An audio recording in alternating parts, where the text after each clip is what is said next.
그날 새벽, 한 아이가 궁궐 밖으로 내쫓겼습니다. 겨우 6살, 이름은 이영수. 한때는 조선 왕 연산군의 사랑받는 공주였으나 하루아침에 죄인의 자식으로 전락했습니다. 어머니 장녹수는 궁궐 앞에서 차명을 당했고 아버지 연산군은 폐위되어 강화도로 유배를 떠났지요. 세상에 홀로 남겨진 영수의 작은 어깨 위로 가문의 몰락이라는 무거운 짐이 내려앉았습니다. 왜 어린 아이가 부모의 업보를 짊어져야 했을까요? 그리고 그녀는 이후 어떻게 살아남을 수 있었을까요? 오늘 우리는 역사의 그늘에 가려진 한 여인의 진짜 이야기를 들여다보려 합니다. 1500년 봄, 조선 궁궐. 연산군 6년의 봄바람이 창호지를 살랑이던 그날, 궁궐의 작은 처소에서 한 여인의 상고가 시작되었습니다. 장녹수는 땀에 흠뻑 젖은 채 진통을 견디고 있었습니다. 35세의 나이에 얻은 아이. 그것도 임금의 고륙을 품게 된 그녀의 얼굴에는 고통과 함께 야망의 불꽃이 서려 있었지요. 수경마마, 힘을 조금만 더 내시옵소서. 아기씨가 곧 나오려 하옵니다. 산파의 격려에 장녹수는 마지막 힘을 짜냈고 얼마 후 아기의 울음소리가 방 안을 가득 채웠습니다. 궁녀들은 서둘러 아기를 씻기고 부드러운 명주천에 싸서 장녹수의 품에 안겼지요. 아기씨는 여아이옵니다. 용안을 쏙 빼닮은 귀한 공주마마이시옵니다. 소식을 들은 연산군은 눈물을 글썽이며 장녹수의 처소로 달려왔습니다. 그의 품에 안긴 작은 아기는 마치 핀 복숭아꽃 같은 분홍빛 뺨을 하고 있었습니다. 영수라 하리라. 영원히 사는 꽃이라는 뜻이니 이 아이는 짧은 꽃처럼 시들지 말고 영생하는 나무같이 굳건하게 살아가기를 바라노라. 연산군은 기쁨에 들떠 비취옥으로 만든 작은 팔찌를 꺼내 아기의 손목에 걸어 주었습니다. 그 팔찌에는 영수령수라는 4글자가 정교하게 새겨져 있었습니다. 여봐라. 온 궁에 잔치를 베풀고 백관들에게 이 기쁜 소식을 알리도록 하라. 또한 백성들에게도 쌀 3,000석을 나누어 주고 죄수들 중 경범죄자들은 모두 석방하도록 하라. 연산군의 명령에 궁중은 축제 분위기로 가득 찼습니다. 장녹수는 이 기회를 놓치지 않고 자신의 위세를 과시했죠. 그녀는 아기를 품에 안고 은밀한 미소를 지었습니다. 딸을 통해 자신의 권력이 더욱 공고해질 것이라는 계산이 이미 서려 있었던 것입니다. 이제 나의 자리는 더욱 굳건해졌소이다. 전하께서는 내 딸을 이토록 사랑하시니 나의 위세 또한 더욱 높아질 것이옵니다. 장녹수는 속으로 이런 생각을 품으며 연산군을 향해 교태 섞인 미소를 보냈습니다. 연산군은 그런 장녹수의 속내를 알지 못한 채 딸에게만 온 마음을 쏟았습니다. 그는 영수를 무릎에 앉히고 너는 내 피의 꽃이로다 하며 오랜 시간 귀여워했습니다. 그러나 멀리서 한관들의 속삭임이 들려왔습니다. 저 여인이 전하를 홀리는구나. 저 요부가 공주를 낳아 더욱 전하의 마음을 사로잡는도다. 이런 속삭임 속에서도 장녹수의 권세는 날로 높아졌고 그녀는 흥청 궁중기녀단을 통해 왕의 쾌락을 충족시키며 자신의 영향력을 키워갔습니다. 영수의 세계는 아직 낙원처럼 보였지만 어머니의 권세가 신하들의 원한을 사는 조짐이 곳곳에서 나타나고 있었습니다. 1502년에서 1504년, 연산군 8년에서 10년까지의 시간, 어린 영수는 이제 2살에서 4살이 되었습니다. 그녀는 장녹수의 치마폭에서 세상을 배워갔습니다. 장녹수는 수경으로 승진하며 궁중 최고의 권세를 누렸지만 연산군의 변덕으로 인해 매일이 긴장된 전쟁이었습니다. 아기씨, 어여 말을 잘 들으시어요. 궁에서는 눈과 귀를 크게 열어두고 입은 작게 여시옵소서. 어미가 이 자리에 오르기까지 얼마나 많은 눈물을 삼켰는지 아기씨는 모르실 테지요. 장녹수는 작은 영수의 머리를 쓰다듬으며 속삭였습니다. 영수는 그 말의 의미를 완전히 이해하지 못했지만 어머니의 목소리에 담긴 단단함은 느낄 수 있었습니다. 이 시기 연산군의 정치는 점점 난폭해지고 있었습니다. 갑자사와 자즈스호를 일으키며 신하들을 숙청하는데 장녹수의 손이 그 칼을 휘두르는 경우도 많았습니다. 영수는 아직 어려 모르지만 어머니의 웃음 뒤에 피가 배어 있었던 것입니다. 오늘은 흥청춤을 보이소서. 전하의 마음을 즐겁게 해드려야 하니 가장 아름다운 기녀들을 뽑아 준비하도록 하여라. 장녹수의 명령에 궁녀들은 분주히 움직였습니다. 영수는 어머니가 연산군에게 애교를 부리는 장면을 지켜보았습니다. 연산군은 딸 영수를 무릎에 앉히고 다정히 말했습니다. 우리 영수는 너의 어머니처럼 아름다워질 터이니 노비 10명을 하사하노라. 연산군의 총애를 독차지하던 장녹수는 궁중 잔치에서 다른 후궁들의 질투 어린 시선을 받았습니다. 그들은 영수에게도 냉담한 눈길을 보냈지요. 영수는 어린 마음에도 자신과 어머니가 다른 이들과 다르다는 것을 느꼈습니다. 한편 장녹수는 은밀히 영수에게 생존의 지혜를 가르쳤습니다. 내 딸아, 왕의 사랑은 물처럼 흘러가는 것이니 내 피를 지켜야 한다. 힘든 날이 올지라도 영수는 강해야 한다. 어미의 피를 물려받은 내가 약해지면 안 되느니라. 이 말은 영수의 어린 가슴에 깊이 새겨졌습니다. 어머니가 가끔 밤에 혼자 울며 반정의 기운이 느껴진다고 중얼거리는 소리를 들었기 때문입니다.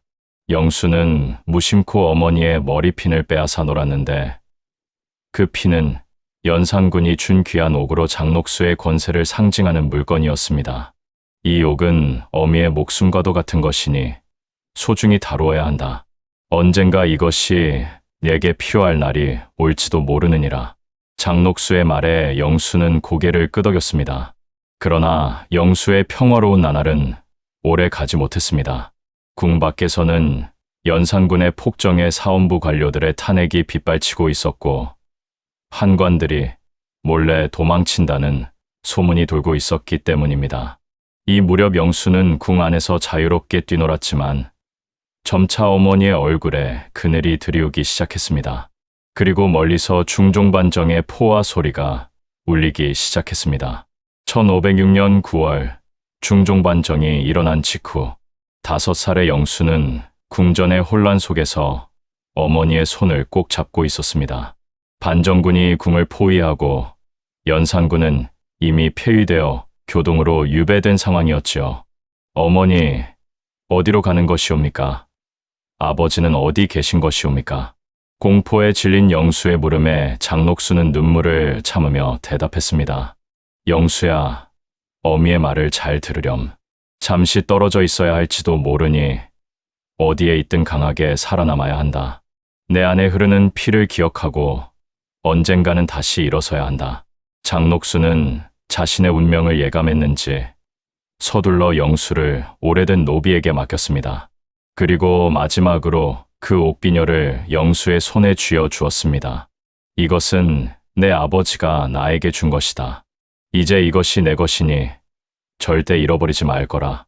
그날 오후 장녹수는 궁궐 앞에서 차명을 당했습니다. 수많은 백성들이 돌을 던지며 악녀를 저주했습니다. 영수는 멀리서 그 광경을 목격하고 말았습니다. 어머니, 어머니, 어찌하여 어머니를 저리 대하옵니까? 영수의 울부짖음은 아무도 듣지 못했습니다. 왕의 다른 후궁들도 하나둘 처형되었지만 영수는 어린 나이로 이내 간신히 목숨을 건질 수 있었습니다. 중종의 명으로 그녀는 궁 밖 시골 마을인 양죽은 봉전면으로 보내졌으며 연산군의 오점이라는 낙인이 찍혔습니다. 보호자로는 어머니의 옛 노비 한 명과 중종이 은밀히 보낸 시녀가 배정되었습니다. 노비 동백은 어린 영수를 끌어안고 슬픔을 삼켰습니다. 아기씨, 이제부터는 노비 동백이 어미 노릇을 하겠습니다. 마음을 굳게 먹으셔야 하옵니다. 세상은 험하고 거칠지만 아기씨의 피는 결코 변하지 않습니다. 영수는 어머니의 옥비녀를 꼭 쥐고 이게 다 무슨 일인가? 라고 중얼거리며 밤을 지새웠습니다. 그녀의 작은 눈에는 이미 어른스러운 슬픔이 깃들어 있었습니다. 양주로 가는 길은 가을비로 질척거렸습니다. 영수는 작은 보따리 하나만 든 채 도성을 떠났습니다. 한때는 금으로 수놓은 비단 옷을 입던 공주였지만 이제는 거친 베옷을 입은 평범한 아이가 되었습니다. 저 아이가 누구요? 취, 말하지 마시오. 연산의 피여 장녹수의 핏줄이니. 길가에서 사람들이 수군거렸습니다. 영수는 그 말의 의미를 완전히 이해하지 못했지만 그 말이 자신을 향한 경멸임은 알 수 있었습니다. 양주의 작은 초가집.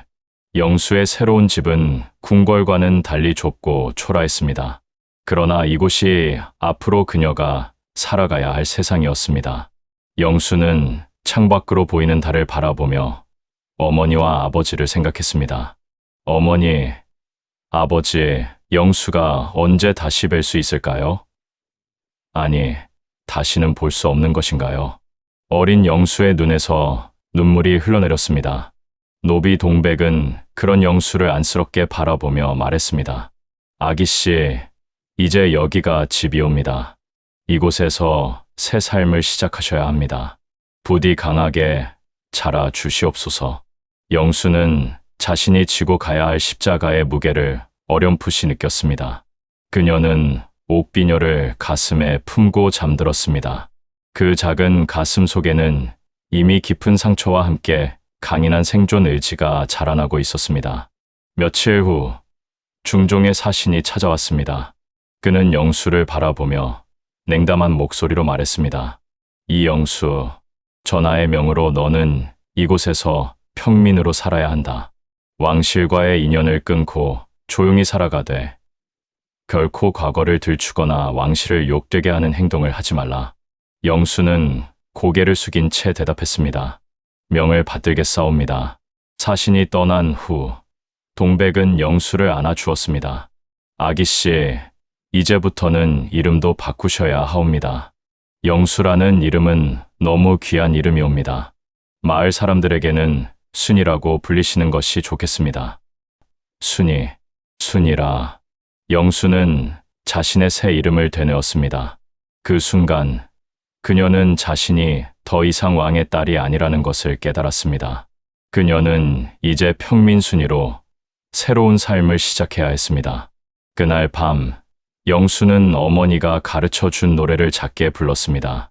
달은 밝고 바람은 시원하니 오늘 밤임은 어디에 머무는가. 그 노래는 어머니 장녹수가 흥청해서 부르던 노래였습니다. 영수는 그 노래 속에서 잃어버린 어머니의 품을 찾았지요. 밤하늘의 별들은 차갑게 빛났고 영수의 작은 몸은 초가집 귀퉁이에서 웅크려 있었습니다. 그녀는 옥비녀를 가슴에 품고 어머니의 마지막 말을 기억했습니다. 강하게 살아남아야 한다. 영수는 눈을 감았습니다. 그녀의 인생은 이제 막 시작된 것이었습니다. 1507년에서 1510년 중종 초년의 시간들, 양주 마을의 허름한 초가집에서 영수는 6살에서 10살까지의 세월을 보냈습니다. 노비 동백은 그녀를 작은 공주님이라 부르며 정성껏 돌보았지만 마을 사람들은 장녹수의 피라며 그녀를 피했습니다. 저기 가는 아이, 연산군의 딸이라지. 살아있다니 참 다행이구나. 다행은 무슨 저런 핏줄이 살아있는 것이 오히려 화근이 될 수도 있다네. 마을 어른들의 수군거림은 영수의 작은 어깨를 짓눌렀습니다. 영수는 혼자 강가에서 돌을 던지며 어머니가 가르쳐준 노래를 흥얼거렸습니다. 달은 밝고 바람은 시원하니 오늘 밤임은 어디에 머무는가. 그 노래는 어머니 장녹수가 흥청해서 부르던 노래였습니다. 영수는 그 노래 속에서 잃어버린 어머니의 품을 찾았지요. 중종시대의 유교 질서 회복으로 궁정은 안정되었지만 영수는 왕실 후손으로서 끊임없이 감시를 받았습니다. 마을 어귀에는 항상 낯선 사내가 서성였고 그가 중종의 눈과 귀라는 것을 영수도 알고 있었습니다. 동백하, 그 사람들은 왜 우리를 지켜보는 거예요? 아기씨, 그들은 아기씨가 어떻게 자라는지 지켜보는 것이옵니다. 중종 전하께서 마음이 놓이지 않으신 것이지요. 어느 날 은밀한 사신이 찾아왔습니다. 그는 검은 비단 보자기에 쌓인 물건을 가지고 있었습니다. 이 아이가 이영수인가? 그러하옵니다. 중종 전하의 명으로 집 한 채와 밭을 하사받게 되었다. 이는 보호의 명목이니 조용히 살도록 하여라. 영수는 그것이 진정한 선물이 아님을 알았습니다. 그것은 보호라는 이름의 감옥이었습니다. 하지만 그녀는 고개를 숙이고 감사의 인사를 올렸습니다. 전하의 은혜에 감사드리옵니다. 사신이 떠난 후 영수는 새로 지어진 집으로 이사했습니다. 그곳은 마을에서 약간 떨어진 곳에 위치했으며 주변에는 밭이 넓게 펼쳐져 있었습니다. 표면적으로는 형편이 나아진 것 같았지만 실상은 더 철저한 고립이었습니다. 영수는 꿈에서 아버지의 웃는 얼굴을 자주 보았습니다.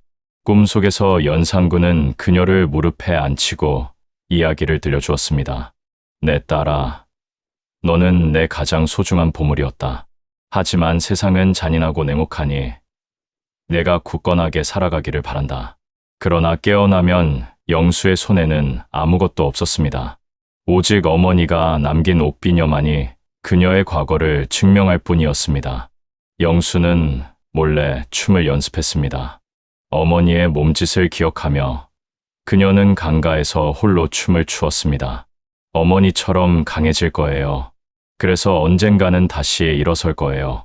그러나 마을 소년들의 괴롭힘은 그런 결심을 흔들었습니다. 그들은 영수에게 돌을 던지고 악녀의 딸이라고 놀렸습니다. 저기 가는 것 봐라. 연산군의 딸이래. 그 악독한 장녹수의 핏줄이지. 우리 마을에 재앙을 가져올 거야. 저 아이가 있는 한 우리 마을은 평온하지 않을 거야. 영수는 상처받은 마음을 감추고 집으로 달려갔습니다. 동백은 그런 영수를 품에 안고 위로했습니다. 아기씨, 세상은 아직 아기씨를 이해하지 못하고 있습니다. 하지만 언젠가는 아기씨의 진정한 가치를 알게 될 것이옵니다. 부디 인내하시고 강하게 자라 주시옵소서. 영수는 눈물을 삼키며 고개를 끄덕였습니다. 그녀의 작은 가슴 속에는 복수심보다 생존의 의지가 자라고 있었습니다. 그리고 그 의지는 점차 그녀를 조선 중기의 강인한 여성으로 성장시킬 것이었습니다. 어느 날 중종의 명으로 학식 있는 노승이 찾아왔습니다. 그는 영수에게 한시를 가르치기 시작했습니다. 아가씨, 글을 아는 것은 힘입니다. 비록 지금은 어렵지만 언젠가 이 글이 아가씨를 지켜줄 것입니다. 영수는 열심히 글을 배웠습니다. 그녀는 밤마다 촛불을 켜고 천자문을 읽었습니다. 그녀의 손끝에는 붙잡는 굳은 살이 생겼고 그녀의 눈빛에는 점차 지혜가 깃들기 시작했습니다. 꽃은 지고는 날아가니 가을 강물 속 내 얼굴이 늙어가는구나. 영수가 읊조리는 시구 속에는 어린 나이에 품은 깊은 상념이 담겨 있었습니다. 중종은 그녀를 완전히 잊지 않았습니다. 그는 때때로 사신을 보내 영수의 상황을 확인했고 최소한의 교육을 받을 수 있도록 배려했습니다. 그러나 그것은 진정한 관심이 아니라 왕실의 체면을 유지하기 위한 형식적인 조치였습니다. 영수는 10살이 되던 해 처음으로 자신의 운명을 받아들이기 시작했습니다.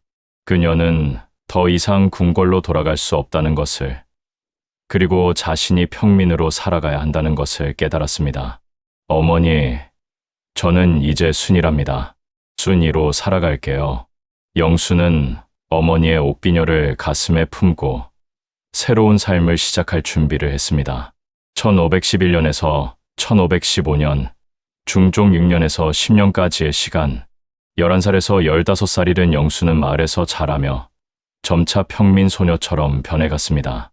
연산군의 딸이라는 신분은 여전히 그림자처럼 그녀를 따라다녔지만 시간이 지날수록 마을 사람들의 경계심은 조금씩 누그러졌습니다. 영수는 동백의 도움으로 약초를 캐고 물을 길어 생계를 돕기 시작했습니다. 그녀의 손은 더 이상 부드럽지 않았고 얼굴은 햇볕에 그을렸지만 그 안에 담긴 내면의 고독은 여전히 깊었습니다. 동백이, 어찌하여 하늘은 내게 이런 운명을 내리셨을까요? 아기 씨, 하늘이 주신 시련은 언제나 이유가 있는 법입니다. 아마도 더 큰 일을 위한 준비가 아닐까 싶사옵니다. 중종의 명으로 영수는 은밀히 교육을 받았습니다. 중종은 그녀를 잊지 않고 궁 밖에서도 최소한의 교육을 받을 수 있도록 배려한 것입니다. 학식 있는 노승이 가끔 찾아와 한시를 가르쳤고 영수는 그 시간을 통해 자신의 마음을 달랬습니다. 꽃은 지고는 날아가니 가을 강물 속 내 얼굴이 늙어가는구나. 영수가 읊조리는 시구 속에는 어린 나이에 품은 깊은 상념이 담겨 있었습니다. 어느 여름날 영수가 약초를 캐러 산에 올랐을 때였습니다. 갑자기 비가 내리기 시작했고 그녀는 급히 바위 아래로 몸을 피했습니다. 그곳에는 이미 한 청년이 비를 피하고 있었습니다. 누구신지요? 제 이름은 권한이라 하옵니다. 당신은? 저는 순이라 합니다. 영수는 본능적으로 자신의 진짜 이름을 숨겼습니다. 권한은 20살가량의 청년으로 부드러운 미소와 지적인 눈빛을 지니고 있었습니다. 이런 산골에 어찌 이 고운 아가씨가 혼자 계시오? 약초를 캐러 왔다가 비를 만났사옵니다. 두 사람은 비가 그칠 때까지 이야기를 나누었습니다. 권한은 양주 인근 마을에서 온 선비의 아들로 약재상을 하는 아버지를 돕고 있다고 했습니다. 영수는 그의 말투와 태도에서 편안함을 느꼈습니다. 비가 그치자 두 사람은 각자의 길로 헤어졌지만 이후 영수는 자주 그 산을 찾았고 우연인 듯 권한과 마주치곤 했습니다. 그들의 만남은 점점 빈번해졌고 영수의 마음속에는 처음으로 따뜻한 감정이 피어났습니다. 어느 날 권한이 영수에게 조심스럽게 물었습니다. 순이 아가씨, 사실 나는 당신의 진짜 이름을 알고 있어. 당신은 연산군의 딸, 영수 아가씨죠. 영수는 놀라서 뒤로 물러섰습니다. 그러자 권한이 급히 말을 이었습니다. 두려워 마시오. 나는 당신을 해치려는 것이 아니오. 사실 나는 장록수의 옛 노비의 아들이오. 우리 아버지는 반정 때 죽으셨고 어머니는 나를 데리고 이곳에 숨어 살았소. 영수의 눈에 눈물이 고였습니다. 권한은 그녀의 손을 조심스럽게 잡았습니다. 당신의 어머니는 나쁜 여자가 아니었소. 그저 자신의 위치를 지키기 위해 몸부림쳤을 뿐이오. 마치 지금의 당신처럼. 영수는 처음으로 자신의 과거에 대해 부끄럽지 않게 이야기할 수 있는 사람을 만난 것입니다. 그녀의 마음은 조금씩 권한에게로 기울어졌습니다. 그러나 신분의 차이와 주변의 시선은 그들의 사랑을 가로막았습니다. 왕씨의 감시가 여전히 그녀를 따라다녔고 권한은 너와 나의 사랑은 저주받았어라며 한탄했습니다. 어느 날 밤 영수는 어머니의 옷기녀를 권한에게 건넸습니다. 이것은 어머니가 남긴 유일한 유품이에요. 당신께 드리고 싶어요. 함께 도망치지 않겠어요? 우리 둘 다 이 굴레에서 벗어나서. 권한은 옷비녀를 받아들고 깊은 고민에 빠졌습니다. 그들 앞에는 험난한 현실의 벽이 높게 솟아 있었습니다. 순이, 아니 영수, 나는 당신을 사랑하오. 하지만 이 사랑이 당신에게 또 다른 불행을 가져올까 두렵소. 영수는 권한의 손을 꼭 잡았습니다. 저는 더 이상 두렵지 않아요. 당신이 있다면 어떤 시련도 견딜 수 있어요. 그날 밤 두 사람은 달빛 아래서 서로에게 평생을 약속했습니다. 그들의 사랑은 금지되었지만 그 진심만큼은 누구도 막을 수 없었습니다. 영수는 15세가 되던 해 자신의 인생에서 처음으로 진정한 행복을 느꼈습니다. 비록 그 행복이 짧을지라도 그녀는 이 순간을 영원히 기억하고 싶었습니다. 권한, 우리가 함께라면 어떤 시련도 이겨낼 수 있을 거예요. 저는 믿어요. 권한은 영수를 끌어안으며 속삭였습니다. 그래, 우리 함께 이겨내자. 우리의 사랑을 지켜내자. 그들의 사랑 이야기는 이제 막 시작된 것이었습니다. 1516년에서 1520년 중종 11년에서 15년까지의 시간, 16살에서 20살이 된 영수는 권한과의 은밀한 사랑에 더욱 깊이 빠져들었습니다. 그들의 만남은 산속 깊은 곳이나 늦은 밤 마을 외곽에서 이루어졌으며 두 사람은 서로에게 의지하며 아픔을 나누었습니다. 어느 날 중종의 사신이 다시 영수를 찾아왔습니다. 그는 공손하지만 단호한 어조로 말했습니다. 이영수, 전하께서 하교하길 이제 그대는 평민으로 살아야 한다 하셨소. 왕실과의 인연을 끊고 조용히 살아가되 결코 과거를 들추거나 왕실을 욕되게 하는 행동을 하지 말라 하셨소. 영수는 차가운 눈빛으로 대답했습니다. 내 피를 부정할 수는 없사옵니다. 이 몸이 평민으로 살지언정 내 속에 흐르는 피는 연산군의 것이며 장록수의 것이옵니다. 그 사실을 부정하는 것은 나 자신을 부정하는 것이나 다름없사옵니다. 사신은 그녀의 당당함에 잠시 말이 막혔다가 이내 회유하듯 말했습니다. 그대에게 집과 노비를 하사하실 것이오. 이는 전하의 자비이니 이를 거절하지 마시오. 사신이 떠난 후 영수는 깊은 생각에 잠겼습니다. 중종이 내린 하사품은 감옥 같은 보호였습니다. 그녀는 권한에게 이 사실을 알렸고 권한은 그녀를 설득했습니다. 이제는 결단을 내릴 때요. 우리 함께 이곳을 떠나 새로운 삶을 시작합시다. 아무도 우리를 모르는 곳으로. 그들은 비밀리에 도주 계획을 세웠습니다. 그러나 왕실의 눈과 귀는 어디에나 있었습니다. 그들이 마을 외곽으로 도망치려 할 때 갑자기 나타난 관원들이 그들을 가로막았습니다. 이영수, 중종 전하의 명으로 그대의 행적을 살피고 있소. 어디로 가시려 하오? 영수는 기지를 발휘하여 대답했습니다. 약초를 캐러 가는 길이옵니다. 이 자는 저의 약초 스승이니 의심치 마시옵소서. 관원들은 의심스러운 눈길을 보냈지만 더 이상 추궁하지는 않았습니다. 그들이 떠난 후 영수와 권한은 더욱 조심스럽게 행동해야 했습니다. 직접적인 도주는 불가능했고 그들은 다른 방법을 찾아야 했습니다. 권한이 마침내 결심했습니다. 이렇게 계속 숨어 지낼 수는 없소. 우리 둘이 정식으로 혼인합시다. 내가 당신을 아내로 맞이하면 적어도 우리의 만남은 정당해질 것이오. 영수는 깊은 고민 끝에 고개를 끄덕였습니다. 그들은 마을 외곽의 작은 사당에서 천지신명께 맹세하는 간소한 의식을 치렀습니다. 동백만이 그들의 증인으로 참석했습니다. 이제부터 나는 더 이상 영수가 아니라 권씨 집안의 며느리 순이로 살겠습니다. 영수는 자신의 이름을 버리고 새로운 삶을 선택했습니다. 권한의 집은 영수가 하사받은 집보다 훨씬 소박했지만 그곳에는 따뜻함이 있었습니다. 두 사람은 함께 살기 시작했고 얼마 후 영수는 아이를 가졌습니다. 우리 아이는 왕의 외손녀가 되는 것이오. 하지만 그 누구도 이 사실을 알아서는 안 돼요. 권한의 말에 영수는 고개를 끄덕였습니다.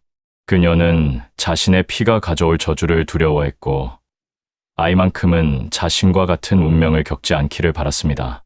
우리 아이는 그저 평범한 아이로 자라게 할 것이에요. 과거의 그림자가 드리우지 않도록. 이듬해 봄, 영수는 건강한 딸을 낳았습니다. 그들은 아이의 이름을 희망이라 지었습니다. 영수는 아이를 품에 안고 조용히 눈물을 흘렸습니다. 내 딸아, 너만큼은 자유롭게 살아야 한다. 어미와 같은 굴레를 짊어지지 말고. 그러나 평화로운 나날도 잠시 1518년 왕실로부터 하사받은 집과 노비가 그녀를 찾았고 영수의 이중 생활은 더욱 복잡해졌습니다. 중종의 신하들이 영수의 혼인 사실을 알게 되었고 그들은 이를 왕명을 어긴 죄로 간주했습니다. 그러나 중종은 놀랍게도 영수를 용서했습니다. 영수는 이미 충분한 고통을 겪었으니 이제는 그저 평범한 삶을 살게 하라. 다만 그녀가 더 이상 왕실의 그림자를 드리우지 않도록 주시하라. 중종의 관대한 결정에도 불구하고 영수는 그 사건 이후 더욱 깊이 숨어들었습니다. 그녀는 마을 외곽으로 이사하여 더욱 조용한 생활을 시작했습니다. 권한, 우리가 함께라면 어떤 어려움도 이겨낼 수 있을 거예요. 권한은 영수를 끌어안으며 속삭였습니다. 그래, 우리 함께 희망이를 잘 키우자. 우리의 사랑이 이 아이를 지켜줄 거야. 영수는 20세가 되던 해 자신의 인생에서 처음으로 진정한 가족을 가졌습니다. 비록 그 가족이 세상의 눈을 피해 숨어 살아야 했지만 그녀는 이제 더 이상 혼자가 아니었습니다. 1521년에서 1525년, 중종 16년에서 20년까지의 시간, 영수는 권한과 딸 희망과 함께 평범한 농가에서 살아가고 있었습니다. 그녀는 약초를 캐고 팔며 생계를 꾸렸고, 권한은 작은 밭을 일구며 가족을 부양했습니다. 순이 아씨, 이 약초는 어디서 구한 것이오? 내 아픈 어머니께 드리고 싶소만. 이 약초는 저 북쪽 산자락에서만 자라는 것이라 귀한 것이옵니다. 어르신께 드리면 기력이 돌아오실 것이니 안심하십시오. 영수는 이제 순이라는 이름으로 마을에서 인정받는 약초 전문가가 되었습니다. 그녀의 손길이 닿은 약은 묘하게도 효험이 좋다고 소문이 났지요. 사람들은 그녀에게 하늘이 내린 재주라며 감탄했지만 영수 자신은 그것이 어머니 장록수에게서 물려받은 지식 덕분임을 알고 있었습니다. 어머니는 궁중에서 약초와 향료에 대해 깊이 알고 있었고 그 지식을 어린 영수에게 전해 주었던 것입니다. 영수와 권한은 조용히 그리고 행복하게 살아가는 듯했습니다. 그들의 딸 희망은 어느덧 5살이 되어 영수를 닮은 영리함과 권한을 닮은 온화함을 지녔습니다. 어머니, 이 꽃은 무엇이에요? 희망아, 이것은 도라지꽃이란다. 뿌리는 약이 되고 꽃은 아름다움을 주지. 작지만 강한 꽃이란다. 영수는 딸에게 자신의 과거에 대해 아무것도 말하지 않았지만 가끔 옥기녀를 꺼내보며 깊은 생각에 잠기곤 했습니다. 그러나 1524년 영수의 평화로운 삶에 균열이 생겼습니다. 권한과의 혼인 스캔들이 다시 궁정에 알려진 것입니다. 어느 날 중종의 신하들이 그녀의 집을 찾아왔습니다. 이영수, 그대가 중종 전하의 허락 없이 권한이라는 자와 혼인하여 딸까지 낳았다는 사실이 확인되었소. 이는 왕명을 어긴 죄에 해당하오. 영수는 담담하게 대답했습니다. 신은 이미 평민의 삶을 살기로 결심하였사옵니다. 어머니의 죄를 갚기 위해 평민이 되었으니 왕실의 명령이 미치지 않는 곳에 있다 생각하였사옵니다. 신하들은 이 말을 중종에게 전했고 중종은 한참을 고민하다가 마침내 그녀를 용서했습니다. 영수는 이미 충분한 고통을 겪었으니 이제는 그저 평범한 삶을 살게 하라. 다만 그녀가 더 이상 왕실의 그림자를 들이우지 않도록 주시하라. 중종의 관대한 결정에도 불구하고 영수는 그 사건 이후 더욱 깊이 숨어들었습니다. 그녀는 마을 외곽으로 다시 이사하여 더욱 조용한 생활을 시작했습니다. 희망아, 이 세상은 강인한 여인만이 살아남을 수 있단다. 내가 무엇을 하든 언제나 자신의 마음을 지키는 법을 알아야 한다. 영수는 자신이 과거에 받았던 교육을 딸 희망에게 전하기 시작했습니다. 그녀는 딸이 자신처럼 무력하지 않기를, 세상의 풍파에 휘둘리지 않기를 바랐습니다. 세월이 흘러 영수는 30살에 접어들었습니다. 그녀는 가끔 강가에 앉아 어머니의 노래를 부르며 지난 세월을 회상했습니다. 나는 폭정의 꽃이었던 연산의 딸이었지. 그러나 이제는 그저 들풀처럼 조용히 살아가는구나. 권한은 영수의 옆에 앉아 그녀의 손을 잡았습니다. 순이, 당신은 들풀이 아니오. 당신은 강철처럼 강한 여인이오. 그 누구도 당신을 꺾을 수 없소. 영수는 권한을 바라보며 미소 지었습니다. 그녀의 삶은 비록 힘들었지만 이 순간만큼은 행복했습니다. 1525년 영수와 권한은 결혼 10주년을 맞이했습니다. 그들은 작은 잔치를 열고 동백과 몇몇 마을 사람들을 초대했습니다. 우리가 함께한 지 벌써 10년이 되었구려. 당신과 함께한 이 시간이 내 인생에서 가장 행복한 순간이었소. 권한의 말에 영수는 눈물을 글썽였습니다. 저도 마찬가지예요. 당신이 없었다면 저는 이미 오래전에 무너졌을 거예요. 그들의 사랑은 세월이 흘러도 변하지 않았습니다. 그들은 서로를 의지하며 힘든 시간을 견뎌왔고 이제는 평온한 삶을 살아가고 있었습니다. 1526년에서 1540년, 중종 말기에서 인종 초년까지의 시간, 30대 중반에서 40대가 된 영수는 권한과 함께 평범한 농가에서 살아가고 있었습니다. 그녀는 딸 희망을 키우며 약초 장수로 생계를 꾸렸고 세월이 흐르면서 마을 사람들은 그녀의 과거를 점차 잊어갔습니다. 순이 아씨의 약초는 정말 신통하구려. 어제 드렸더니 오늘 아침에 벌써 몸이 가벼워졌소. 아이고, 과찬이십니다. 하늘이 주신 약초의 효험이지요. 영수는 이제 마을에서 없어서는 안 될 존재가 되었습니다. 그녀는 아픈 사람들을 돌보고 약초를 나누어 주며 조용한 명성을 쌓아갔습니다. 그러나 1535년 비극이 찾아왔습니다. 권한이 갑자기 병에 걸린 것입니다. 영수는 온갖 약초를 동원하여 권한을 돌보았지만 그의 병세는 점점 악화되었습니다. 순이, 나는 이제 더 이상 버티기 힘들 것 같소. 그런 말씀 마세요. 당신은 꼭 나아야 해요. 희망이도 있고 저도 있잖아요. 영수는 권한의 손을 꼭 잡고 눈물을 흘렸습니다. 그러나 그해 겨울, 권한은 50세의 나이로 세상을 떠났습니다.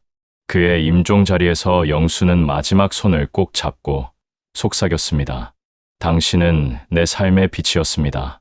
당신이 없었다면 나는 이미 오래전에 무너졌을 것입니다. 권한은 마지막 힘을 다해 영수를 바라보며 말했습니다. 순이, 당신을 만난 것이 내 인생 최고의 행운이었소. 희망이를 잘 부탁하오. 권한이 숨을 거두자 영수는 하늘을 향해 울부짖었습니다. 그녀는 또다시 사랑하는 사람을 잃은 것입니다. 권한의 죽음 이후 영수는 더욱 조용한 삶을 살았습니다. 그녀는 딸 희망에게 모든 것을 쏟아부었고 희망은 어머니의 사랑을 받으며 건강하게 자라났습니다. 1538년, 희망은 마을의 의원과 혼인했습니다. 영수는 딸의 혼인식에서 조용히 눈물을 흘렸습니다. 희망아, 내가 행복하게 사는 것을 보니 어미는 더 이상 바랄 것이 없구나. 어머니, 저는 어머니 덕분에 이렇게 행복할 수 있었어요. 평생 감사하며 살게요. 희망은 어머니를 꼭 안아주었습니다. 영수는 딸의 따뜻한 품에 안겨 지난 세월을 회상했습니다. 나는 연산군의 딸로 태어나 장녹수의 핏줄을 이어받았지. 그러나 이제 나는 희망의 어머니야. 그것만으로도 충분해. 영수는 50대가 되면서 점차 노쇠해져 갔습니다. 그녀의 손은 거칠어졌고 얼굴에는 주름이 깊게 패였습니다. 그러나 그녀의 눈빛만큼은 여전히 또렷했습니다. 어느 날 영수는 강가에 앉아 어머니의 노래를 불렀습니다. 달은 밝고 바람은 시원하니 오늘 밤임은 어디에 머무는가. 그 노래는 어머니 장녹수가 흥청해서 부르던 노래였습니다. 영수는 그 노래 속에서 잃어버린 어머니의 품을 그리고 떠나간 권한의 사랑을 찾았습니다. 마을 사람들은 이제 그녀를 순이 할머니라고 불렀습니다. 그들은 그녀가 연산군의 딸이었다는 사실을 거의 잊었습니다. 영수는 그것이 오히려 다행이라고 생각했습니다. 내가 평범한 사람으로 살 수 있다는 것. 그것이 바로 내가 원했던 거야. 영수는 손녀들에게 둘러싸여 여생을 보냈습니다. 희망은 3명의 아이를 낳았고 영수는 손녀들에게 약초를 가르치며 행복한 시간을 보냈습니다. 할머니, 이 풀은 무엇이에요? 그것은 쑥이란다. 봄에 캐서 떡을 만들면 맛있단다. 영수는 손녀들에게 자신이 알고 있는 모든 지식을 전해 주었습니다. 그녀는 자신의 지혜가 후손들에게 이어지기를 바랐습니다. 1540년 영수는 60세가 되었습니다. 그녀는 이제 노인이 되었지만 그녀의 마음만큼은 여전히 강인했습니다. 어느 날 영수는 어린 손녀에게 오래된 옷기녀를 보여주었습니다. 이것은 오래전 내가 소중히 여기던 물건이란다. 내게 주고 싶구나. 할머니, 이게 무엇인가요? 이것은 피는 흘러가지만 마음은 남는다는 것을 보여주는 증표란다. 내가 어디서 왔는지, 어디로 가는지를 알려주는 나침반이지. 1541년에서 1560년, 영수의 마지막 세월. 60대가 된 영수는 손녀들에게 둘러싸여 여생을 보냈습니다. 그녀는 더 이상 과거의 상처에 얽매이지 않았지만 자신의 정체성을 완전히 잊지도 않았습니다. 노년의 어느 날, 영수는 강가에 혼자 앉아 있었습니다. 그녀는 물에 비친 자신의 얼굴을 바라보았습니다. 주름 가득한 얼굴, 하얗게 센 머리카락. 그러나 그 눈빛만큼은 여전히 또렷했습니다. 나는 연산군의 딸로 태어나 장녹수의 핏줄을 이어받았지. 그러나 이제 나는 순이 할머니야. 그리고 희망의 어머니이자 손녀들의 할머니지. 영수는 자신의 삶을 되돌아보았습니다. 그녀는 왕의 딸로 태어났지만 하루아침에 모든 것을 잃었습니다. 그녀는 평민으로 살아가며 수많은 고난을 겪었습니다. 그러나 그녀는 포기하지 않았고 결국 자신만의 삶을 개척했습니다. 어머니, 저는 어머니가 원하셨던 대로 강하게 살았어요. 그리고 행복했어요. 영수는 하늘을 향해 속삭였습니다. 그녀는 어머니 장녹수가 하늘에서 자신을 지켜보고 있을 거라고 믿었습니다. 1550년 영수는 70세가 되었습니다. 그녀는 이제 마을에서 가장 나이 많은 어르신이 되었습니다. 마을 사람들은 그녀를 존경했고 그녀의 조언을 구하곤 했습니다. 순이 할머니, 제 딸이 아파서 그러는데 어떤 약을 써야 할까요? 아이고, 그럴 때는 생강차를 끓여 먹이면 좋단다. 그리고 따뜻하게 재워주고. 영수는 여전히 사람들을 돌보며 살았습니다. 그녀는 자신의 지식과 경험을 나누며 마을에 기여했습니다.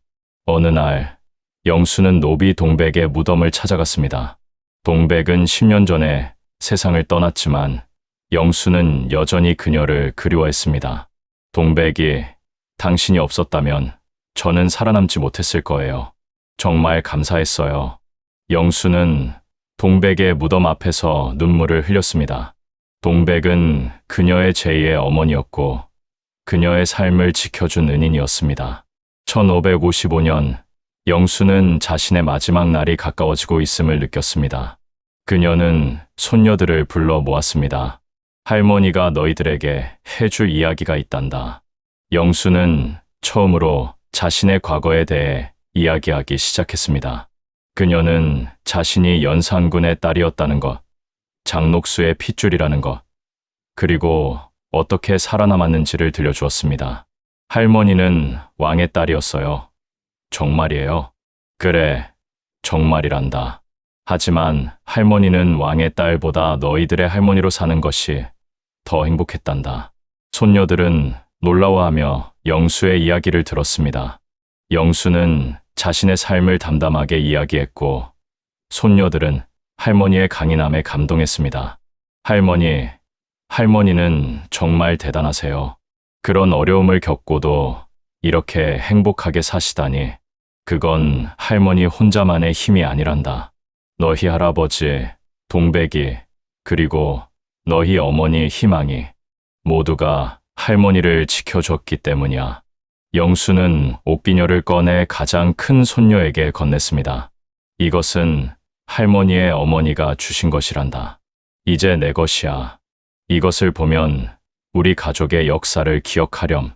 우리는 비록 힘든 시간을 겪었지만 결국 살아남았고 행복했단다. 손녀는 옷비녀를 받아들고 눈물을 글썽였습니다. 할머니, 저는 이것을 소중히 간직할게요. 그리고 우리 가족의 이야기를 절대 잊지 않을게요. 1560년 봄, 영수는 조용히 눈을 감았습니다. 그녀는 80세까지 살았고 자손들에게 둘러싸여 평화롭게 생을 마감했습니다.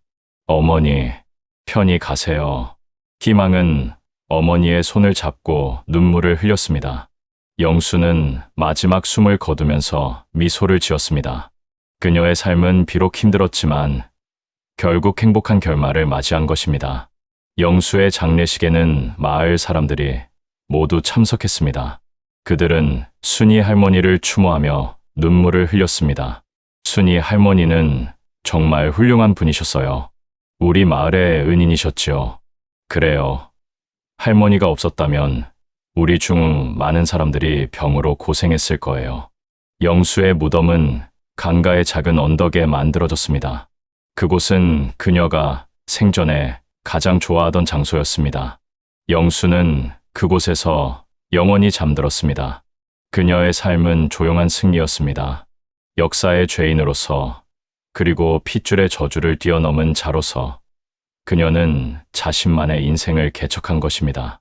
연산군과 장녹수의 딸이었던 영수의 이야기는 조선의 역사 속에서 작은 물결로 남았지만 그 파장은 후손들에게 조용히 이어졌습니다. 권력과 야망의 그늘 속에서도 인간의 의지와 사랑이 빛을 발할 수 있음을 보여주는 잊혀진 이야기로 여러분, 이렇게 연산군과 장녹수의 딸 영수의 삶을 함께 살펴보았습니다. 역사의 격변 속에서 피해자가 된 어린 소녀가 자신의 운명을 극복하고 살아남은 이야기, 감명 깊으셨나요? 역사는 종종 승자의 기록이라 하지만 우리는 이렇게 기록되지 않은 이면의 이야기들을 통해 진정한 인간의 모습을 만나게 됩니다. 영수의 삶처럼 우리 모두는 저마다의 상처와 시련을 안고 살아가고 있지 않나요? 그녀가 보여준 생존과 극복의 여정이 오늘을 살아가는 여러분께도 작은 위로와 용기가 되길 바랍니다. 기록은 권력의 손에 쓰이지만 기억은 사람의 마음에서 완성됩니다. 이 이야기가 마음에 남았다면 당신의 구독이 또 하나의 역사를 이어갑니다. 이 영상이 마음에 드셨다면 구독과 좋아요 부탁드립니다. 여러분의 한 번의 클릭이 더 많은 역사 속 숨겨진 이야기들을 발굴하는 원동력이 됩니다. 또한 댓글로 여러분이라면 그 시대에 어떤 선택을 하셨을까요? 자유롭게 남겨주세요. 여러분이 알고 싶은 역사 속 인물이나 사건이 있다면 언제든 알려주세요. 다음 영상의 주인공이 될 수도 있습니다. 다음 편에서는 또 다른 역사의 그늘에 가려진 인물을 만나 뵙겠습니다.